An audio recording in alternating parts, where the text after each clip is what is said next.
L'exposition Chahut-Bahut, c'est une exposition qui rend compte du travail d'une quinzaine d'établissements de l'Académie de Versailles et de Paris autour d'un projet de revalorisation de meubles ayant appartenu à la résidence Jean Z Anthony. Ce mobilier nous a été mis à disposition par le biais du Crous de Versailles. L'idée derrière, c'était se servir de ce mobilier comme une occasion de penser, apprendre, comprendre, mais aussi transformer concrètement par le faire ces objets. Tout l'enjeu derrière était ensuite de valoriser le travail de ces élèves dans le cadre d'une exposition. Et vous êtes d'ailleurs dans ce contexte-là aujourd'hui.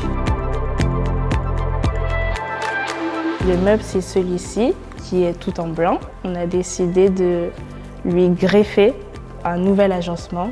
Mais avant d'y arriver, on a réalisé des croquis, une idée faite par un élève qui était de faire comme une caisse qui était roulante. On a fait une modélisation 3D pour ensuite faire un prototype. On s'est rendu compte qu'on pouvait peut-être rajouter des tiroirs et apporter aussi de nouvelles idées comme les luminaires juste en dessous et créer un nouvel espace qui permettrait de ranger des maquettes ou du matériel. Il y a certains meubles où on voit que le travail qui a été fait dessus est beaucoup autour de la récupération.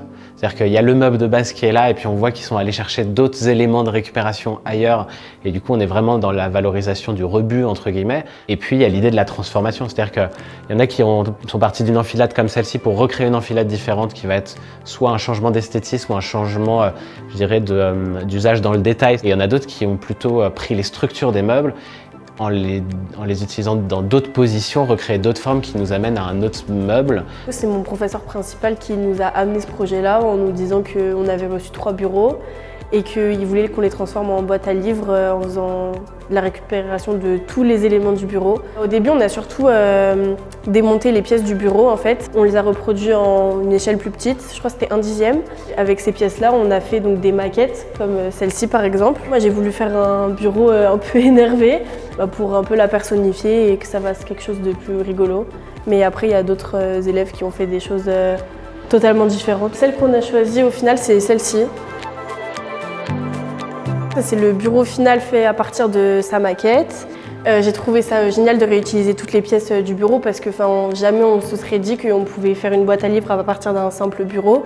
Ça redonne une seconde vie à des objets du quotidien. Dans l'avenir, que ce soit des designers ou des artisans, il y a une vraie idée de pouvoir travailler main dans la main pour utiliser ce qu'on a et pas constamment essayer de recréer de la matière première, reconsommer de la matière première, voilà. Ce qui m'intéresse principalement, c'est le fait qu'on ait fédéré différents établissements, différents élèves autour d'un projet. L'idée est d'aller au bout de ce projet et que chacun des établissements puisse présenter l'œuvre finale dans la résidence Jean Z Anthony.